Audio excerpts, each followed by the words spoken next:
You know that feeling when your whole world shifts in an instant? That moment when everything you thought was true suddenly isn't? Well, that's exactly what happened to me on what should have been just another Tuesday evening. I'd popped by my parents' place to drop off some groceries, something I'd been doing since I got my big promotion last year. Mom wasn't home yet, but Dad was in his study. I was about to knock when I heard him on the phone, his voice carrying that distinctive tone he used when talking to his golf buddies. "Yeah, she's coming by again today," he was saying, and I could practically hear him rolling his eyes. "I swear, Mike, it's like she's desperate for approval or something, bringing groceries, asking about our weekend. God, it's exhausting." My hand froze midair. I should have walked away, really should have, but I couldn't move. It was like my feet had grown roots into that hallway carpet. The worst part? She thinks. She's such a success story now. Got that fancy marketing director title and acts like she's changed the world or something. He laughed then, a harsh sound that cut right through me. "Between you and me, she's still the same failure she's always been. 20 years of trying to fix that mistake, and look where we are. A mistake. That's what I was to him. A failure. 28 years of life, summed up in 2 brutal words. I don't remember dropping the grocery bag. Don't remember the thud that must have alerted him to my presence. But I do remember his face when he opened the door, the flash of realization, quickly masked by that familiar smile that I now knew was completely fake. "Honey, I didn't hear you come in," he said, reaching for a hug that I somehow managed to dodge. "I forgot I have a meeting," I mumbled, already backing toward the front door, just leaving these here. The drive home was a blur. You know how they say your life flashes before your eyes when you're dying? Well, something inside me was definitely dying, and every memory was suddenly playing in high definition. Dad missing? My college graduation because work functions are important. Mom dismissing my first promotion as just luck, both of them laughing when I mentioned buying my first property. The pieces were clicking together like a horrific puzzle. The backhanded compliments, the dismissive comments about my career, the constant reminders of how much they'd sacrificed for me. That night, I cried until there was nothing left. Just emptiness. But you know what's weird about emptiness? Sometimes it makes room for clarity. As I sat there on my bathroom floor, mascara streaked down my face, I remembered something my therapist once said. Sometimes the most painful truths are the ones that finally set us free. She was right, because in that moment something shifted in me. The pain was still there. God, was it ever? But underneath it was something new, something solid and determined. They thought I was a failure, a mistake. Fine. Let them think that. But I knew something they didn't. Something that would change everything. You see, for the past 6 years, I'd been keeping a secret. A secret that was about to become the most powerful truth in our family's history. And as I finally picked myself up off that bathroom floor, I made a decision. It was time to stop seeking approval from people who could never give it. Time to stop pouring my heart into an empty well. The girl who'd walked into her parents' house. That day, she died in that hallway. But the woman who walked out, she was just beginning to live. And trust me, friend, the story only gets more interesting from here. I've always been a sucker for irony, but this took the cake, frosting, and all. For 6 years, I'd been secretly paying my parents' mortgage. The same parents who thought I couldn't manage real responsibility. The same ones who called me a failure behind closed doors. It all started when Dad lost his job at the firm. He'd never admit it, but Mom let it slip during one of our Sunday calls. They were 3 months behind on payments, facing foreclosure, and too proud to ask for help. Classic Thompson family drama. Drowning but refusing the life vest because it might mess up your hair. I was only 22 then, fresh out of college with my first real job at a marketing agency. Wasn't making big bucks, but I had savings and a decent salary. So I made some calls, pulled some strings, and created my LLC, JSC Holdings. Named after my childhood stuffed animals, Jojo, Sammy, and Coco. Silly, I know, but they'd given me more comfort than my parents ever had.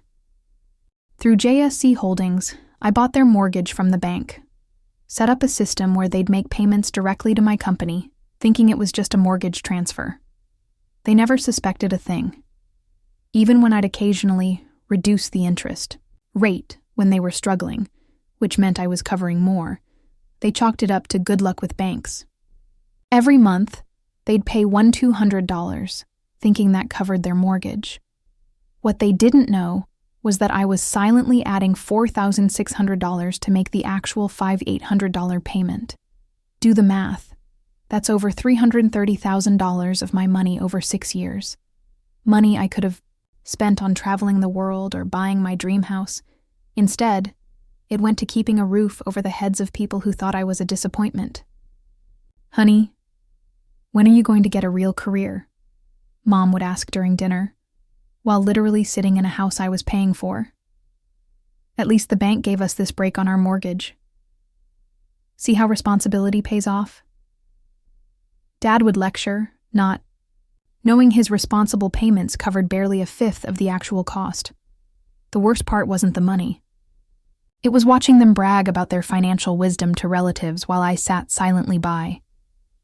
"We've always been good with our finances," Dad would boast at family gatherings.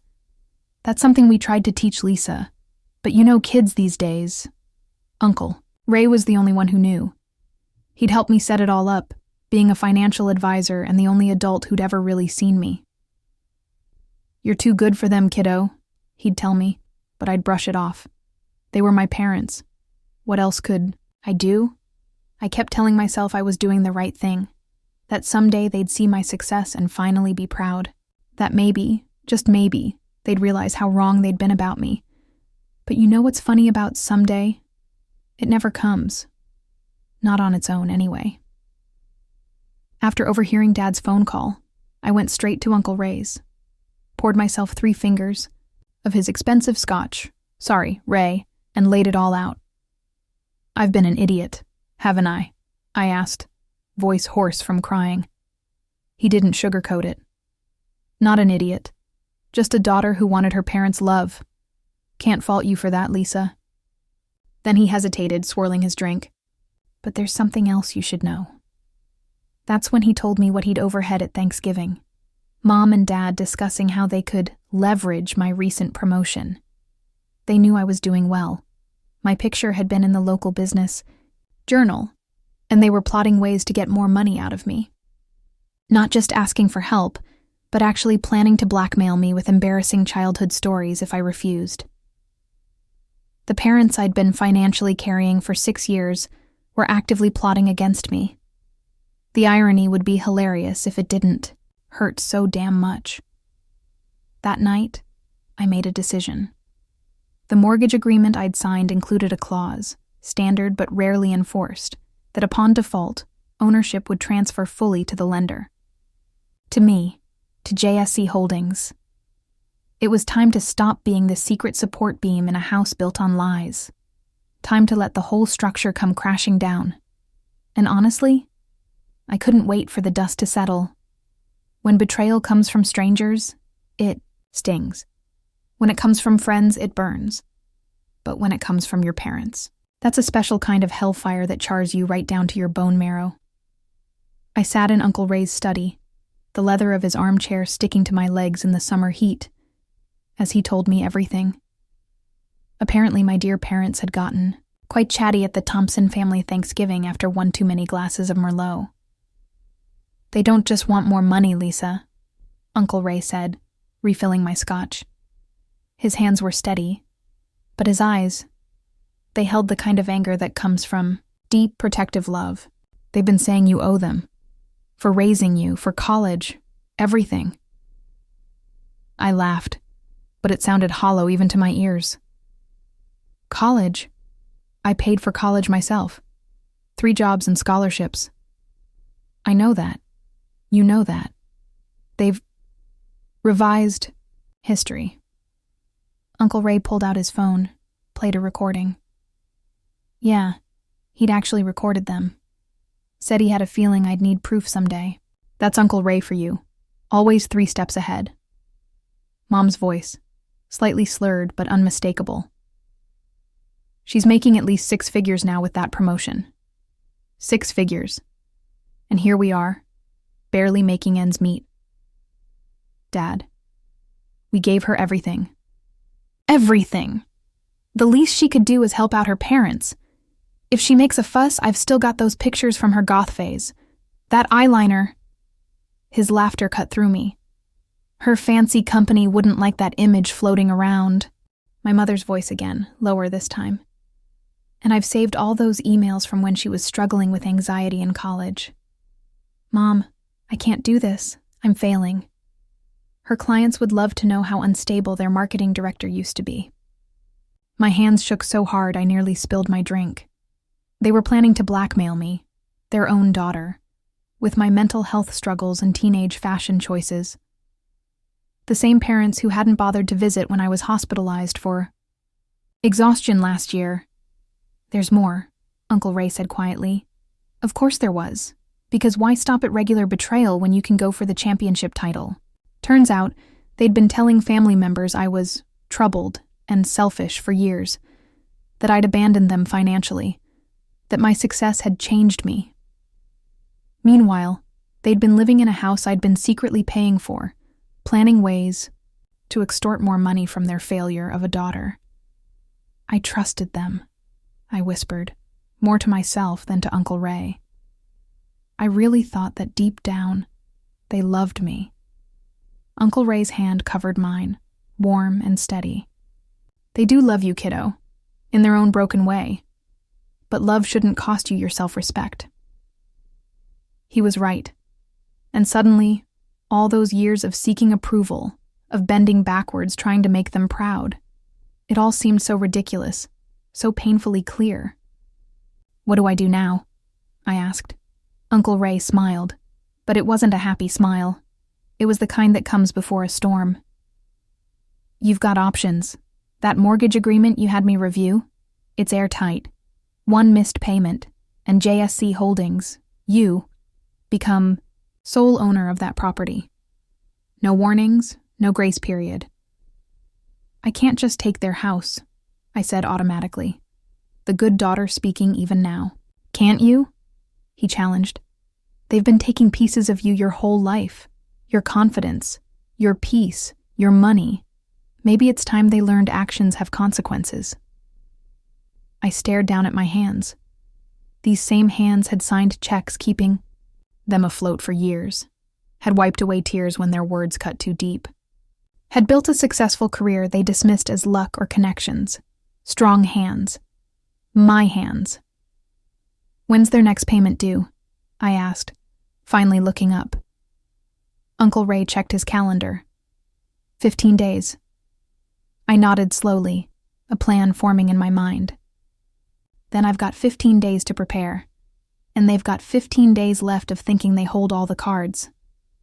The scotch burned going down, but it was nothing compared to the fire now building inside me. A fire that would either consume me entirely or forge me into something unbreakable. And honestly, I was betting on unbreakable. Let me tell you something about contracts. They're a lot like people. On the surface, all formal language and respectability. But dig deeper, and you'll find the real story in the fine print. The morning after my talk with Uncle Ray, I pulled out the mortgage paperwork from my fireproof safe. 6 years old, but I'd kept everything meticulously organized. That's the thing about constantly trying to prove your worth. You become pathologically detail-oriented. Sitting at my kitchen island, still in my pajamas, I spread out every page and started reading. Not skimming, not glancing, reading every single word like my life depended on it, because in a way, it did.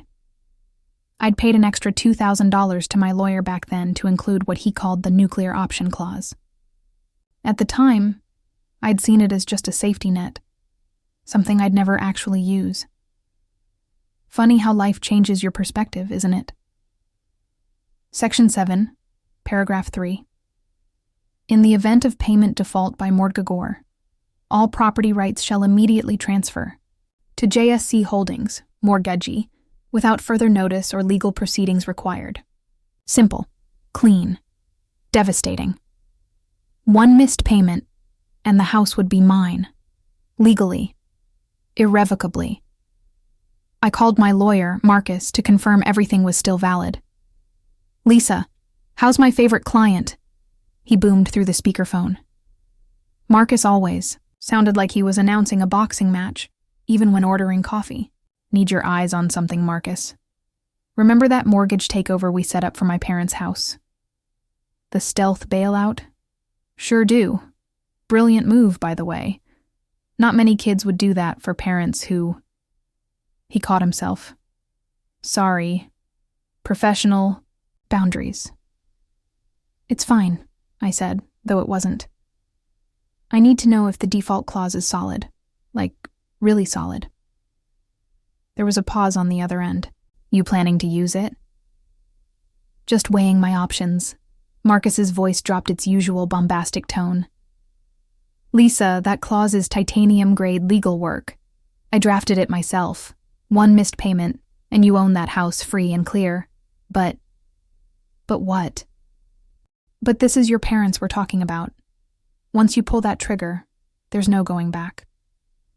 Family court judges tend to get sentimental, but this contract is purposely structured outside family law. It's a business transaction between JSC Holdings and two private citizens who happen to be your parents." I took a deep breath. "And if they try to fight it?" "They'd lose. Badly. And spend a fortune doing it." He paused again. "Look, whatever they did, and I'm not asking, just be sure this is what you want." Was it what I wanted? Part of me still cringed at the thought of taking such drastic action. But another part, a part that had been silenced for too long, was standing up and demanding justice. After hanging up with Marcus, I called my financial advisor to check on my emergency fund. If I was really doing this, I needed to be prepared for any blowback. Career damage control, possible legal fees, maybe even therapy. Definitely therapy, actually. By midday, I'd created a full action plan. Spreadsheets, timelines, contingencies. Maybe Dad was right about one thing. I was my father's daughter in my methodical approach. The irony wasn't lost on me. The next part was the hardest. I had to act normal. Had to pretend I didn't know about their betrayal, about their plans to blackmail me. Had to smile and play the dutiful daughter for just a little longer. That evening, right on cue, Mom called. "Lisa, honey, Dad and I were thinking it might be nice to have you over for dinner this weekend. Nothing fancy, just family time." Family. Time. "Right. Sounds lovely, Mom," I said, amazed at how steady my voice sounded. "What can I bring?" "Just yourself, darling. Oh, and maybe we could talk about some financial advice. You know how Dad and I struggle with all that modern banking stuff." I gripped the phone tighter, knuckles white. "Of course. Always happy to help." After hanging up, I sat in silence for a long moment. Then I opened my laptop and checked their payment history. Like clockwork, they'd paid the minimum $1,200 on the first of every month for 6 years. The next payment was due in 12 days. I had a feeling they might miss this one. Call it daughter's intuition, and when they did, well, JSC Holdings would be ready to exercise its legal rights. No emotion, no drama, just business. After all, isn't that what they'd taught me? That family was just another transaction. Time to show them exactly how well I'd learned that lesson. Have you ever smiled so hard your face actually hurts? That's how I felt sitting at my parents' dining table that Saturday evening, picking at my mom's famous pot roast, the same meal she'd made for every special occasion since I was old enough to chew. "Lisa, you look tired," Mom said, passing the mashed potatoes. Her tone was concerned, but her eyes were calculating. I recognized that look now. The setup, the soft opening before the sales pitch. Just busy with work, I replied, taking the bowl. The Anderson campaign is taking off. We're looking at a national rollout next quarter. Dad waved his hand dismissively. That social media stuff, all smoke and mirrors if you ask me. Right. The social media stuff that had helped me buy them a literal roof over their heads. I swallowed both my retort and a spoonful of potatoes. Too much salt. Always too much salt. So, sweetheart, Mom continued right on cue. Dad and I have been thinking... Here it comes, I thought, taking a sip of water to hide my expression. We're getting older now and things are getting more expensive. Healthcare, groceries, you know how it is. I nodded sympathetically, the dutiful daughter. Meanwhile, my mind flashed back to their new 65-inch TV gleaming in the living room. The cruise brochures casually left on the coffee table. Dad cleared his throat. We were hoping you might be able to help us out a bit. Nothing crazy, just an extra $3,000 a month. I nearly choked on my water. $3,000? On top of the $4,600 I was already secretly contributing. That would bring my monthly total to $7,600, more than my own mortgage and expenses combined. That's quite a specific number, I managed. Well, we did the math, Mom said proudly, as if calculating. Basic Edition deserved a gold medal. Our expenses come out to about $4,200 a month, and we only bring in about $1,200 from Dad's pension. The irony was so thick I could have cut it with the butter knife sitting unused by my plate. They were essentially telling me they couldn't afford the $1,200 mortgage payment, the only financial responsibility they actually had, without even knowing I was already covering the rest. I see, I said, voice carefully neutral. And you've looked into downsizing? Maybe something more manageable on your income? Dad's face darkened. This is our home, Lisa. We raised you here. I would think you'd want to help us keep it. Ah, the guilt card. Well played, Dad. Of course I want to help, I lied smoothly. I'm just trying to understand the full picture. Mom reached over and patted my hand. Her nails were freshly done, that pale pink she loved that cost $80 at her favorite salon. We knew you'd understand, darling. You've always been such a good girl. A good girl. That's what they'd reduced me to. Not a successful marketing executive, not an independent adult. A good girl who would hand over her hard-earned money because Mommy and Daddy asked nicely. When would you need this to start? I asked, serving myself more green beans I had no intention of eating. Well, we're a bit behind on some payments, Dad admitted, not meeting my eyes. So as soon as possible would be helpful. Behind on payments, including the mortgage? I made a mental note to check my JSC Holdings account later. I'll see what I can do, I said vaguely. I might need to move some investments around. Their relief was palpable, filling the dining room like cheap perfume. Mom immediately launched into a story about their neighbor's financial troubles. Not that we'd ever be in that position, thanks to our careful planning. While Dad poured himself another generous glass of the wine I'd brought. The rest of dinner passed in a blur of small talk and subtle digs. My recent weight gain, 5 pounds, hardly noticeable. My lack of a serious boyfriend. Not getting any younger, Lisa. My workaholic tendencies. No wonder you look so tired. Each comment slid between my ribs like a paper cut. Individually small, collectively devastating. But for the first time, I saw them for what they were. Desperate attempts to keep me small, to keep me needy for their approval. As I helped clear the table, Mom mentioned casually, "Oh, and we might be a few days late on this month's mortgage, just until your first contribution comes through." I nearly dropped the plates I was carrying, so they were planning to default. Not out of necessity, but because they assumed I'd cover it. because they thought they had me wrapped around their finger. "No problem," I said, my voice oddly distant to my own ears. "I'm sure the bank will understand." Later, as I hugged them, goodbye in the doorway of the house I'd been secretly paying for, Dad whispered, "We always knew we could count on you, Lisa." I smiled, a real smile this time. Because for once, I wasn't thinking about their approval. I was thinking about the ticking clock, 10 days until the payment deadline. 10 days until JSC Holdings could legally claim the property. 10 days until they learned what happens when you mistake kindness for weakness. Driving home, I felt strangely calm. The facade had been exhausting, but now it was over. No more pretending.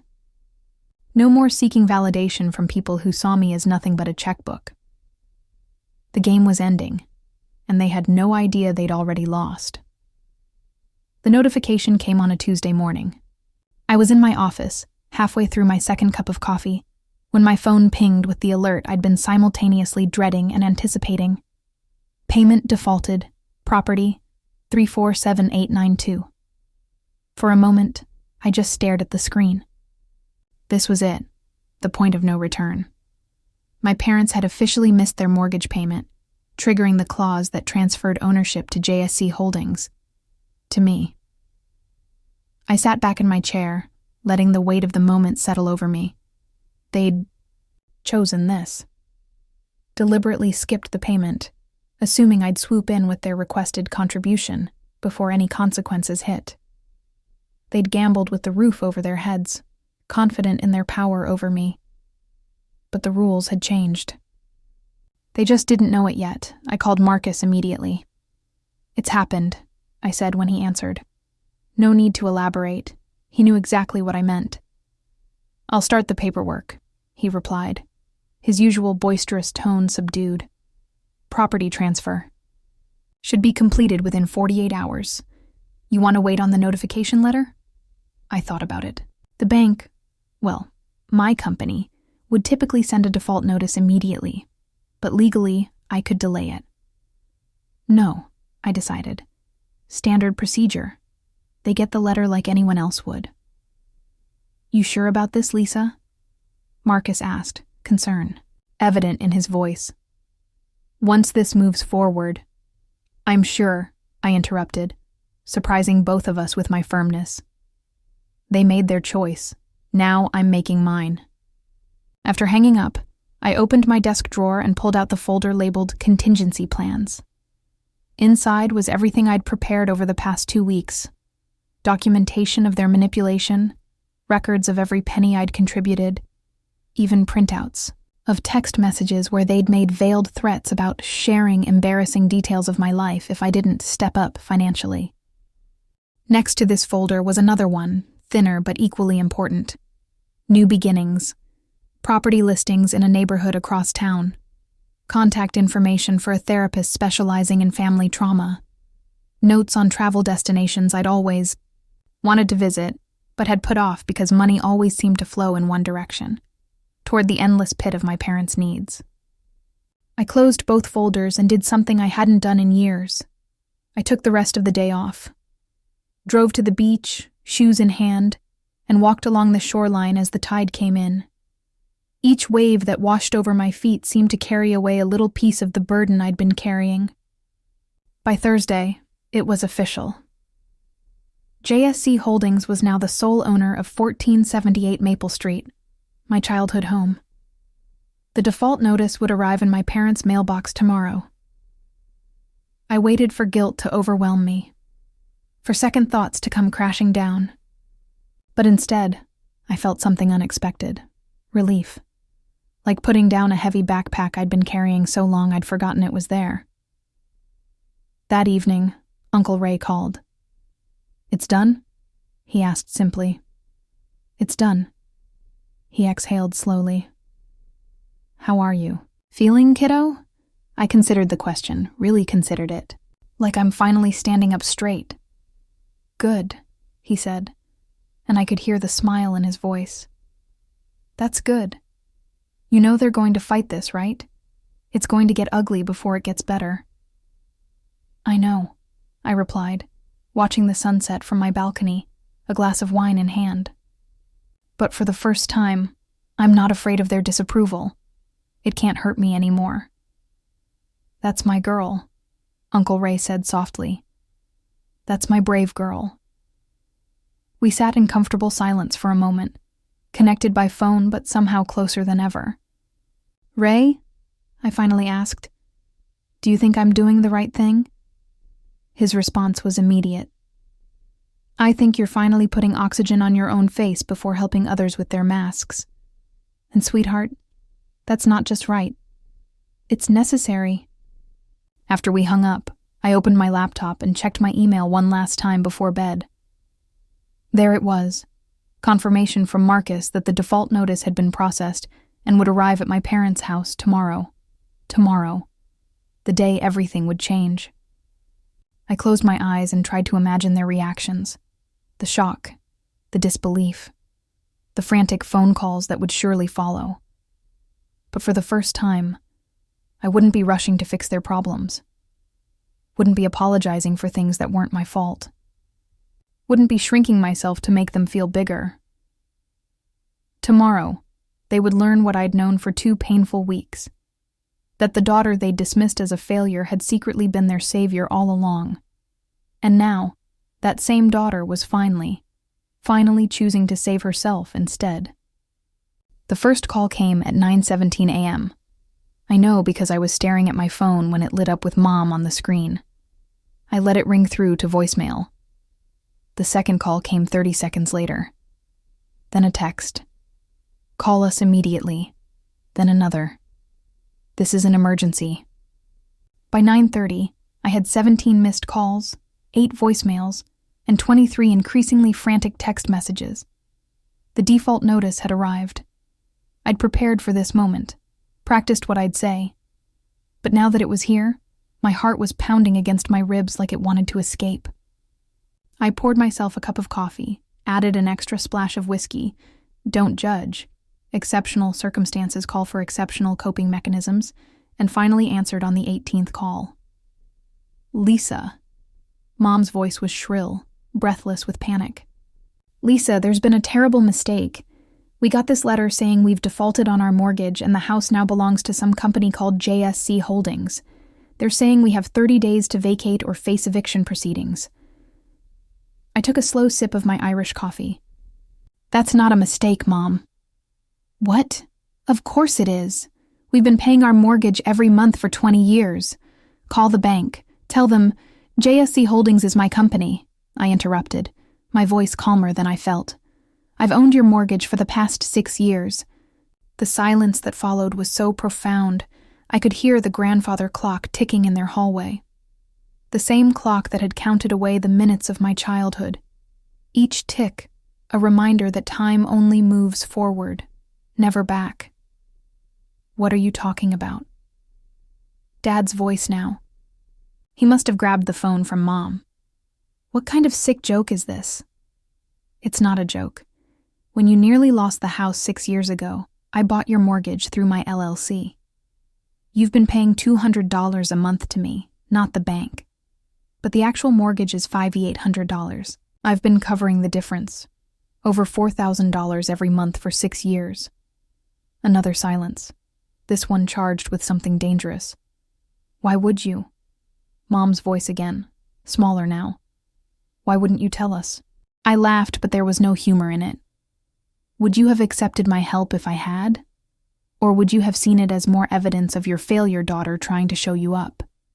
"Now listen here," Dad began, that familiar authoritative tone creeping in. "If this is some kind of revenge because we asked for a little financial help—" "A little help?" I repeated incredulously. "You asked for $3,000 a month on top of the $4,600 I was already paying. And that's after I overheard you calling me a failure and a mistake. After Uncle Ray told me about your plans to blackmail me if I didn't give you more money." "Ray had no right," Mom started. "He had every right." My voice rose despite my best, intentions to stay calm. "He was the only one looking out for me while you two were plotting to extort your own daughter," Dad's voice turned soothing, the tone he used when trying to talk his way out of trouble. "Sweetheart, you're overreacting. We were just talking. You know how family vents sometimes. We didn't mean any of it." "Save it," I cut him off. "The property transfer is complete. JSC Holdings. I now legally own the house. You have 30 days to vacate as per the notice." "You can't do this," Mom whispered, horror creeping into her voice as reality finally sank in. "We're your parents." That hit something deep inside me, a tender spot I thought had calloused over. For a moment, I was 10 years old again, desperate for their approval, their love. But I wasn't that little girl anymore. "Being parents means more than DNA," I said quietly. "It means support, encouragement, love without conditions. When's the last time you gave me any of that?" Dad's voice turned hard. "After everything we've done for you?" "What exactly have you done for me?" I challenged. "I paid my own way through college, built my career despite your constant undermining, kept a roof over your heads while you plotted behind my back. So please enlighten me. What have you done besides take and take and take?" The line went silent again. I could hear Mom crying in the background. "If you make us leave our home," Dad finally said, his voice low and dangerous, "you're no longer our daughter. Do you understand that? You'll have no family left." It should have devastated me. Those words should have brought me to my knees. Instead, they set me free. "I haven't had a real family in a very long time," I replied, surprised by the steadiness in my voice. "The difference is now I'm finally admitting it." I ended the call before they could respond. Then I turned off my phone, placed it face down on the coffee table, and finally, allowed myself to cry. Not tears of regret or grief, but tears of release, of letting go, of understanding that sometimes the hardest decisions are the ones that save us. An hour later, I washed my face, made a fresh cup of coffee, minus the whiskey this time, and turned my phone back on. 67 missed calls, 32 voicemails, messages from extended family members I hadn't heard from in years, suddenly concerned about what was going on with Lisa and her parents. The family phone tree had been shaken, hard. I ignored them all and called Uncle Ray instead. "The bomb's been dropped," I told him when he answered. "And you're still standing," he replied. Not a question, a statement of fact. "I'm proud of you, kiddo." 4 simple words I'd waited my entire life to hear from my parents. Words I'd never needed from Uncle Ray because he showed me every day, in actions rather than empty phrases. "Thank you," I whispered, "for everything." "Don't thank me yet," he warned. "This is just the beginning. They're going to fight dirty." "Let them," I said, surprising myself with the steel in my voice. "I've got something they don't." "What's that?" I smiled, looking at the framed photo on my wall. Not of my parents, but of myself on summit day, the first mountain I'd climbed alone. Exhausted, wind-chapped, and absolutely radiant with pride. "The truth," I answered simply, "and nothing to lose." They say there's a strange calm that comes after making a life-altering decision, like the eerie stillness after a thunderstorm. That's exactly how the next few days felt. Quiet, almost peaceful. The kind of peace that comes from finally setting down a burden you've carried so long your shoulders have forgotten how to stand straight. Of course, it didn't last. On day 3 after the call, as I'd started thinking of it, the siege began in earnest. First came the emotional artillery, tearful voicemails from Mom about how I was killing her with stress on day 3 after the call. As I'd started thinking of it, the siege began in earnest. First came the emotional artillery, tearful voicemails from Mom about how I was killing her with stress and destroying the family. Dad took a different approach, thinly veiled threats about sharing family history with my colleagues and clients.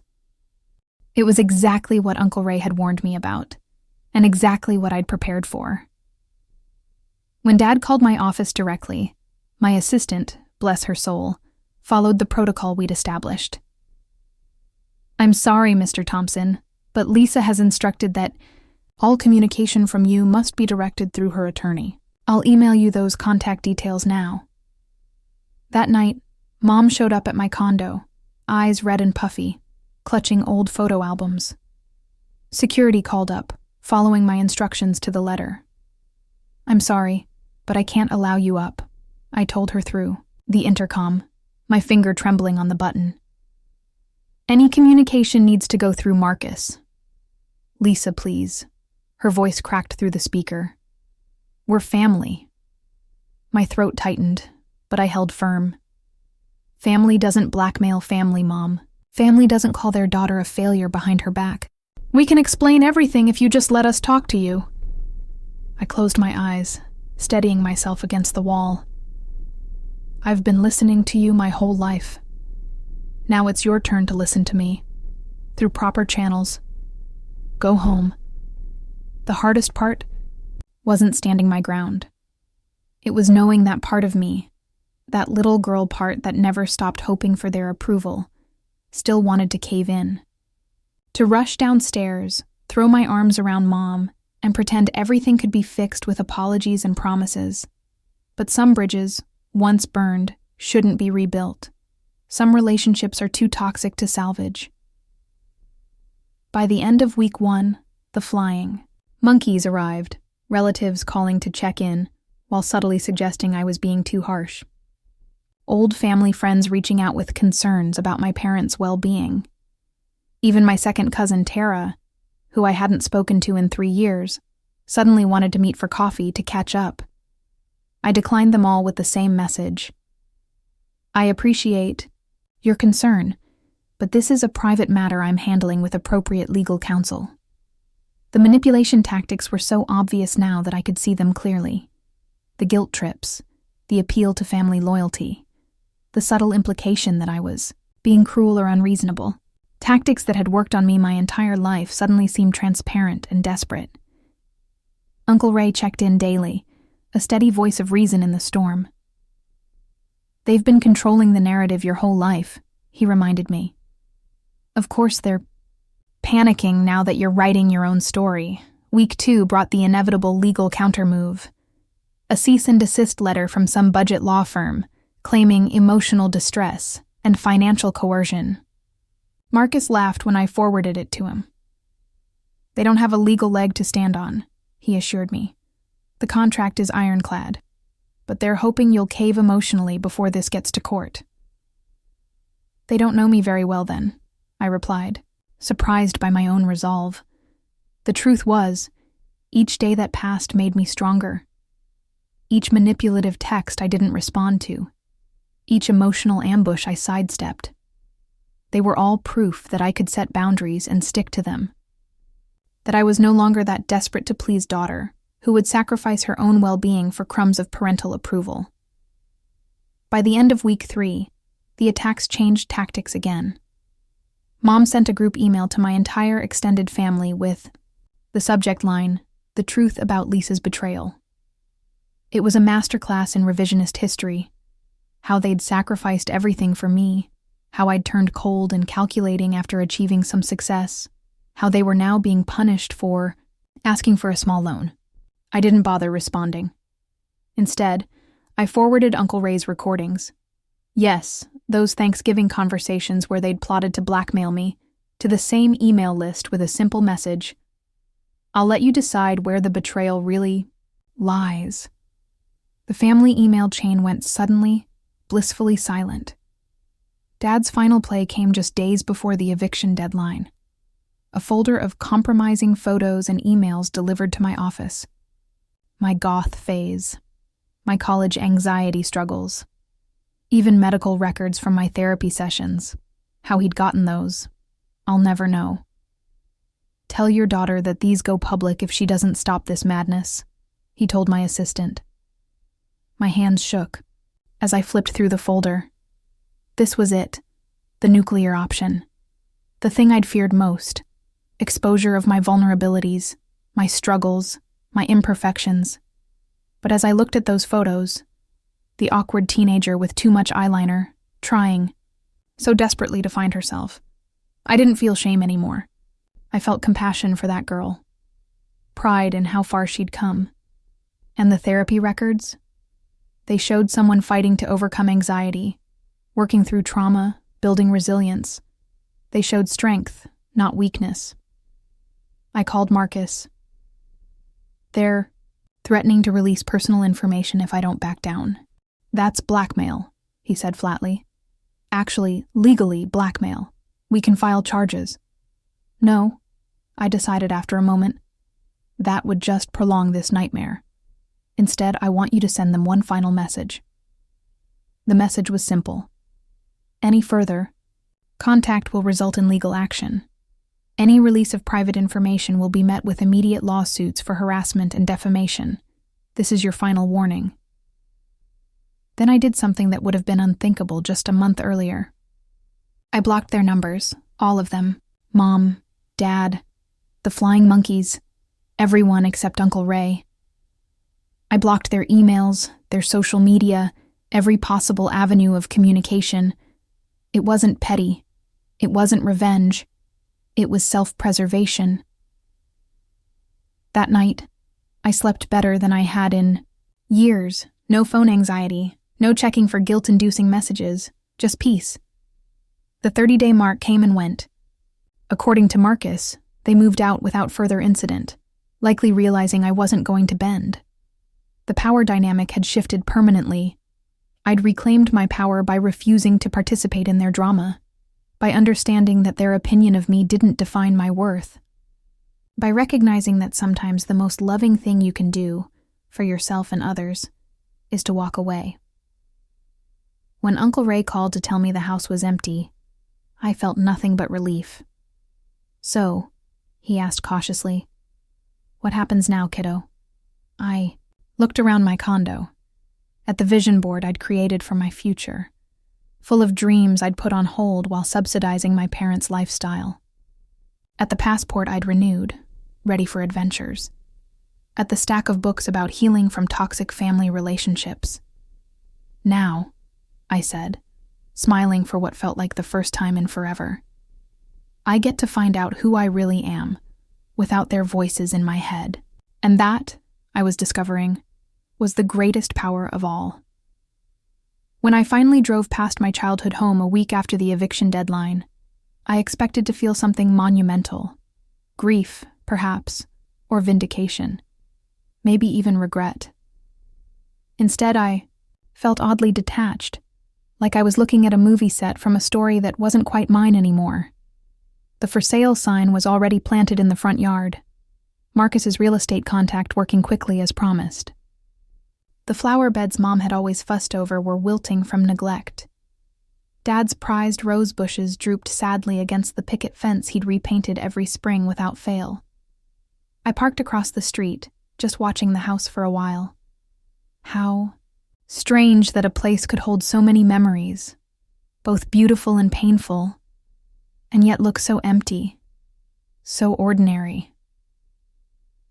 "You sure you want to do this alone?" Uncle Ray had asked, when I told him I was going to clean out the house myself before the staging company arrived. "I need to," I'd told him, for closure. Now, standing on the porch with the keys, my keys, in hand, I wasn't so certain. But I took a deep breath and unlocked the door anyway.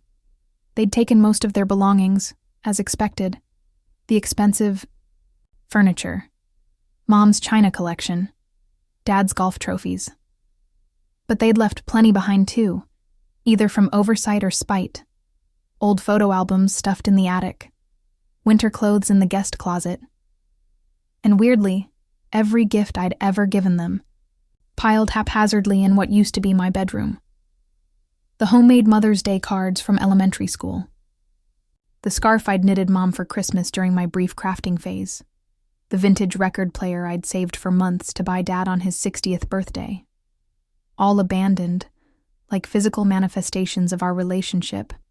One-sided offerings, left to gather dust.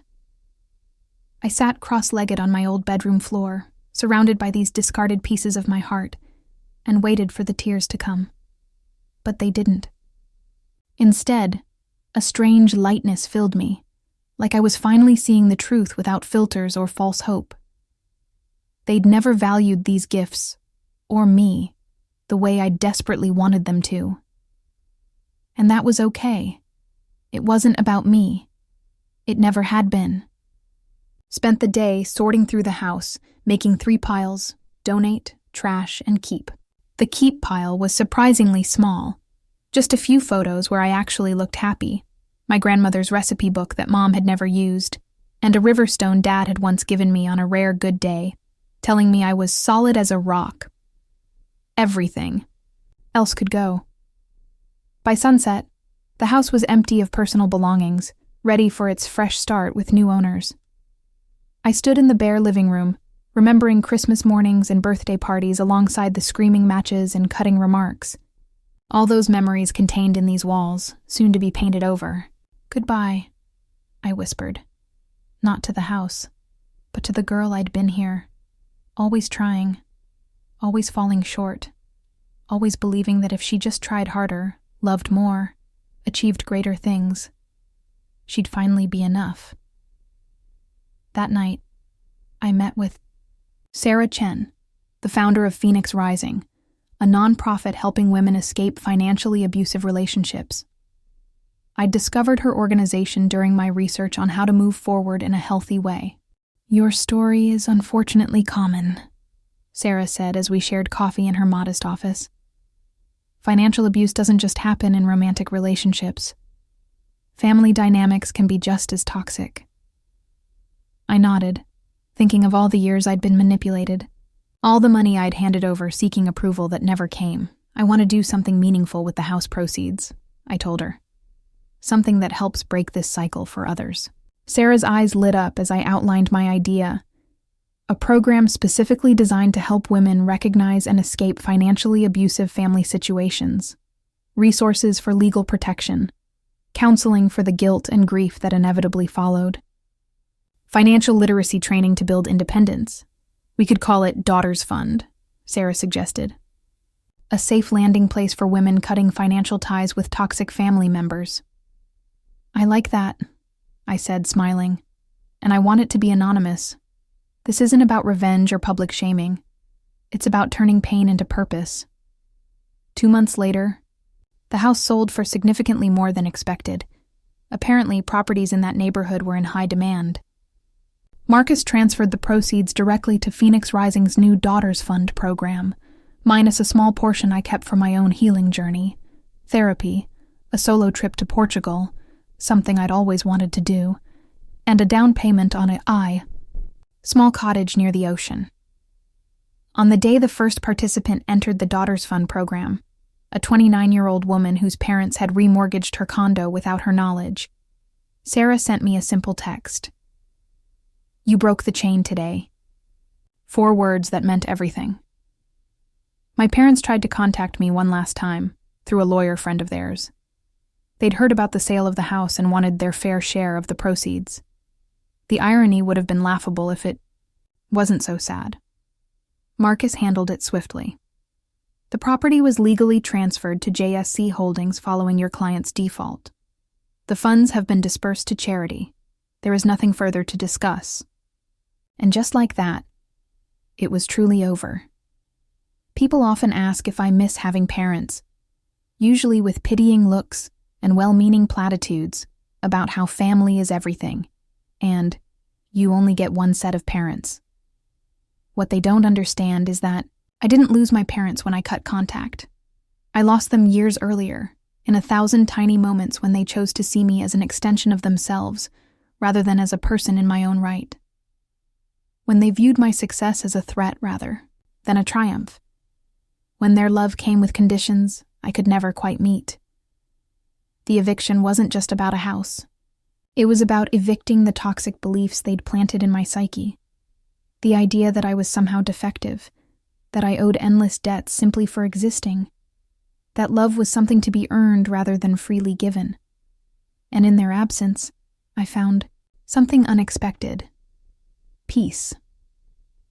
The quiet joy of living without constant criticism. The freedom to define success on my own terms. The space to build relationships based on mutual respect rather than obligation. The house keys now hang on my wall in a shadow box, not as a trophy, but as a reminder that sometimes the bravest thing we can do is close doors that were never truly open to begin with. And as for the Daughters Fund, it's helped 16 women in its first year alone.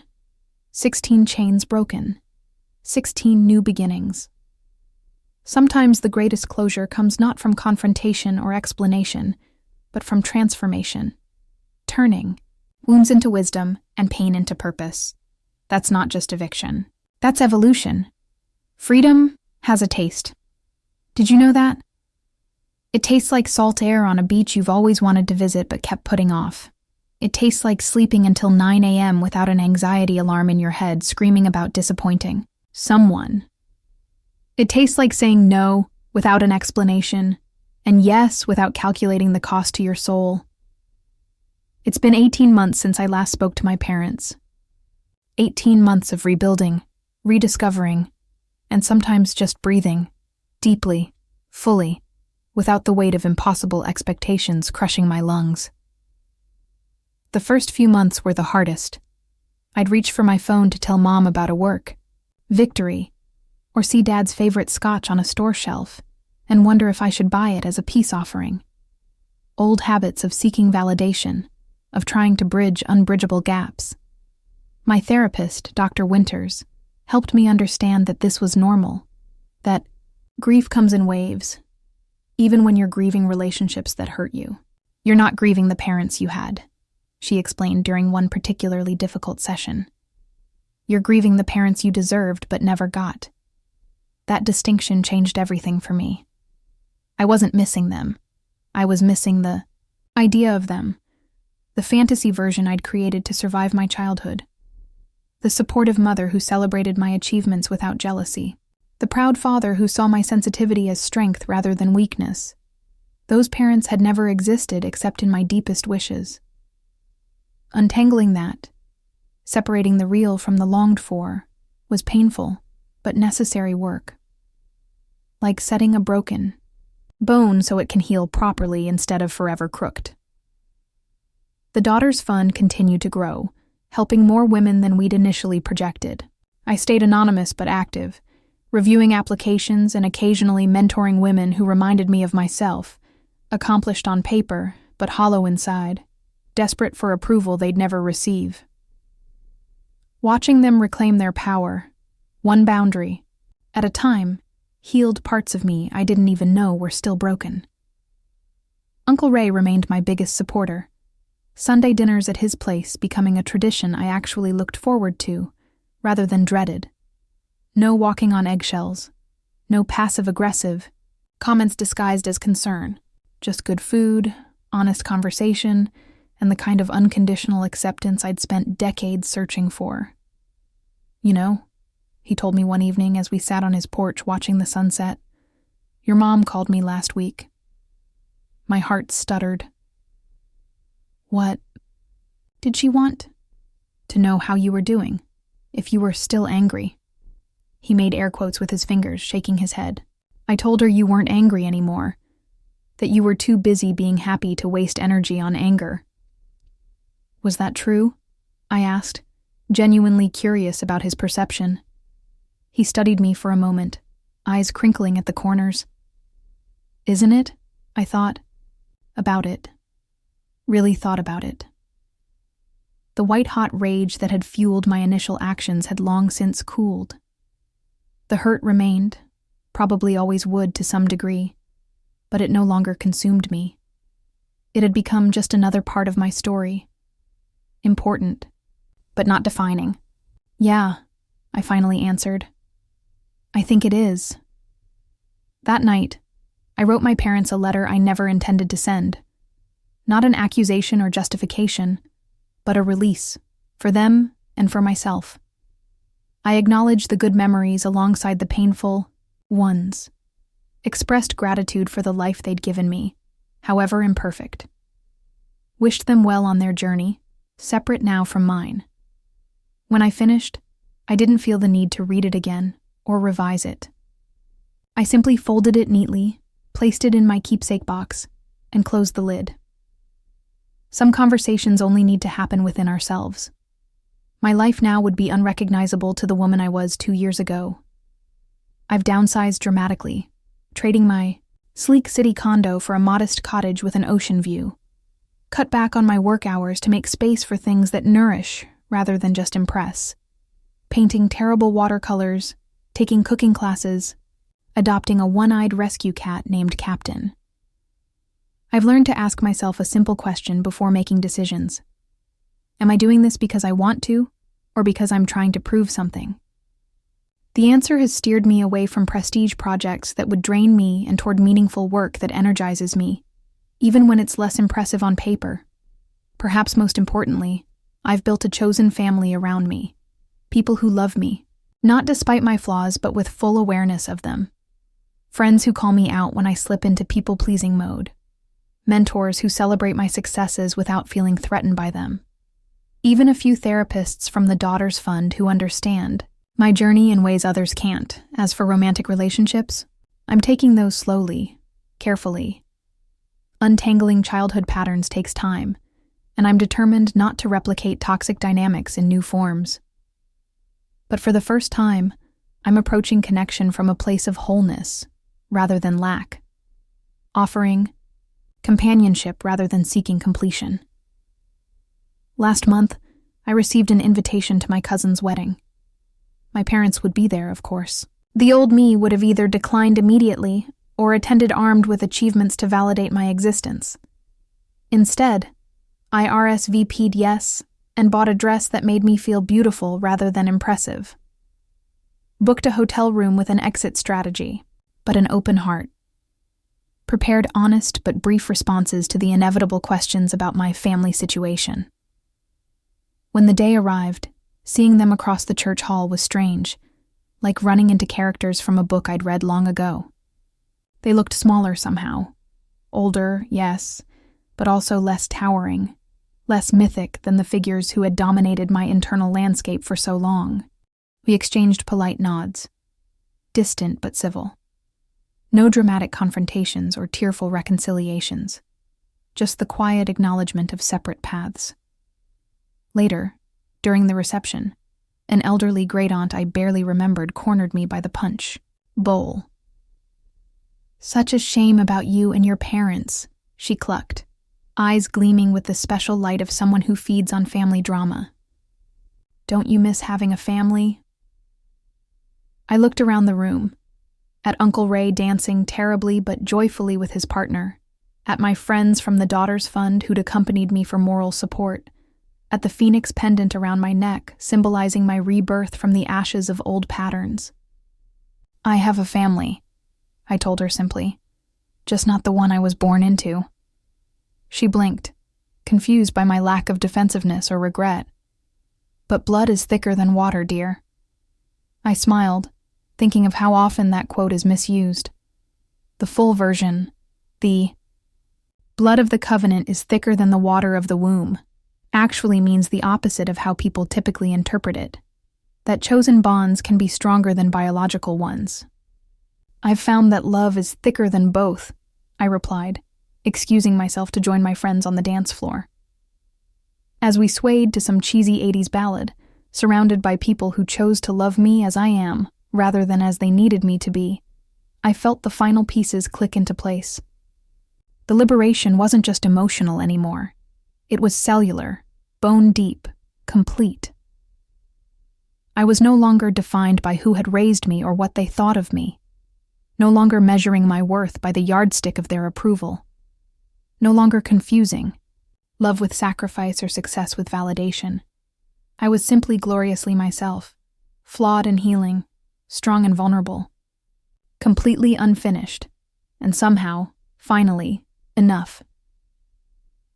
They say the greatest revenge is living well. But this isn't about revenge anymore, if it ever truly was. It's about reclamation. Of my time, my resources, my emotional energy, and most importantly, my story. not as their ungrateful daughter or their family disappointment or their financial safety net, but as the author of my own life. Free to write the next chapters however I choose. And isn't that the most valuable inheritance any of us can claim? Not money or property or even family name, but the freedom to become who we truly are, unencumbered by others' expectations? I think so. Actually, I know so. And finally, blessedly, that's enough.